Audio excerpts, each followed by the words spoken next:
Hi and welcome to Dream Team Football, where we put XIs together in a nostalgic retro game universe.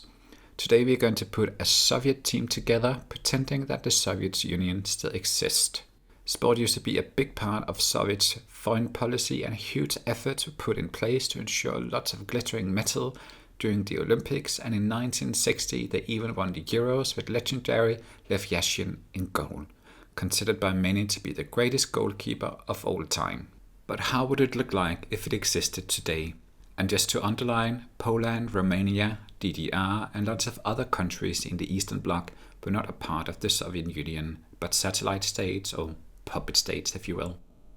Examples of states that were part of the Soviet Union are the Baltic countries, Ukraine, Armenia, Georgia, Kazakhstan and Russia, of course. I actually had some second thoughts about putting this team together due to the possibility of a war between Russia and Ukraine, so I will not be calling it something funny, but simply the Soviet Union.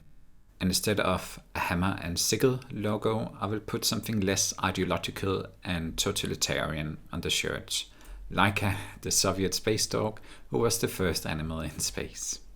The tactic we will use will be a 4-4-1-1. These countries got some good quality on their wings and some heavy physique among the strikers, so I think this will be the best tactic for this particular team. Let's pick the first guy. I was doing a bit of research on the Georgian goalkeeper Mamardashvili, who this season have been on loan to Valencia. He hasn't impressed, and he isn't even in the start 11 for his national team, so I will go with a classic choice, Igor Akinfeev. The 35-year-old goalkeeper has only represented CSKA Moscow during his professional career, but he showed lots of international quality during the 2018 World Cup, and he has represented his country 111 times. So Igor Akinfeev it is. Now on to our centre-backs. To be honest, there isn't so much talent here. The Russian and Ukrainian leagues got some decent players in Mykola Matvienko, who represents Shakhtar Donetsk and Ukraine, and in Zenit Yaroslav Rakitskyi, also from Ukraine. Here will choose the latter. Rakitskyi is with his strength and hard tackles just a more proper old-school centre-back than Matvienko. Next to Rakitskyi, I will put the Armenian defender Varazdat Haroyan, who represents the Spanish Liga club Cadiz. Here he's been doing quite decent and he's been a regular starter for the club. We got more quality among the fullbacks, I would say. On the right side is the duel between the two Russian club rivals Zenit and CSKA Moscow, represented by Vyacheslav Karavaev and Mário Fernandes, who represents Russia when they compete for the national team. Here we'll choose Mário Fernandes, especially when it comes to the more attacking aspects of the game. I think he's a level better than Karavaev. And on the left side it's a lot easier to choose. Zinchenko! Ukraine and Manchester City. A friend of Pep Guardiola is a friend of mine, I guess. With his good distribution of both attacking and defensive skills, he can even play quite a few positions on the pitch. But his many strengths are probably best exploited if he plays as an attacking-minded fullback. Now our first midfielders, and let's just stay on the sides and pick some wingers for the team. It's been tough to choose the wingers because there is a lot of talent on these positions. Monaco's Russian winger Alexandr Golovin will unfortunately not be on the team. I've also chosen not to include Ukraine's and Dynamo Kiev remarkable goalscorer Viktor Tsygankov. Instead I've decided to pick the Armenian legend Henrikh Mkhitaryan, who plays for Roma.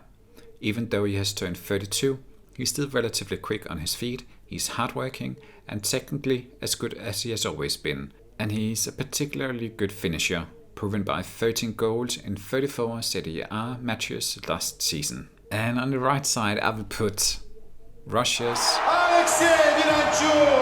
He struggled to get himself established in the start 11 this season for Atalanta, but he has been a regular super sub for the Italian team with a handful of goals and assists to his name.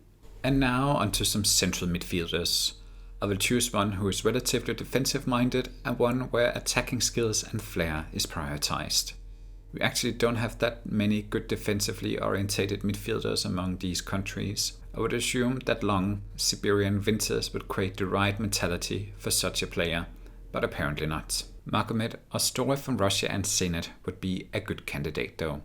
The same with Uzbekistan's Odil Ahmedov, who has been a star player in the Chinese Super League for some years and has played more than 100 caps for his nation. But I will pick Magomed Ozdoev. The Russian league is just a tad better, and having represented Russia at the Euro 2020 and seen it in various Champions League and Europa League matches, his international career just got some more clout. In regards to the more attacking-minded midfielder, it is a bit easier. A lot easier, actually. It will of course be another Atalanta player, Ukraine's. And it's Malinovskyi! He got one of the best long shots in Europe, enough physical strength to play in the center of the pitch, a good professional mindset, and overall just lots of attacking skills, while not being bad defensively. Alright, so our last two players. Here we need a clever, movable shadow striker that is technically gifted, someone that with his creativity can create chances and score goals. And we need a sort of muscular beast who can hold the ball, be dangerous with his physique in the box, and be a clinical finisher. For the shadow striker, we could consider Golovin again, but he's more an attacking midfielder.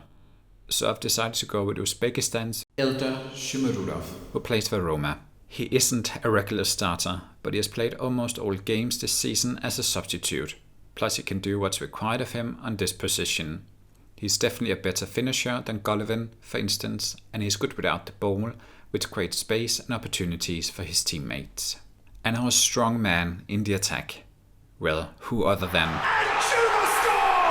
perhaps the biggest Russian star in the Russian league, famous for both being good with his head, his right foot, and unfortunately also his right hand, but that's another story. He's simply just clinical on the pitch, cold as a Siberian winter, and there are not many strikers in the world as strong as he is. I wouldn't say it's the best team we have created so far, but it got some strong personalities and some international class here and there.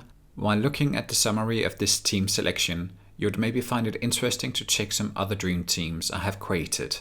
And also think it would be cool if you maybe put one together yourself in the comments. That was all for me. See you guys later.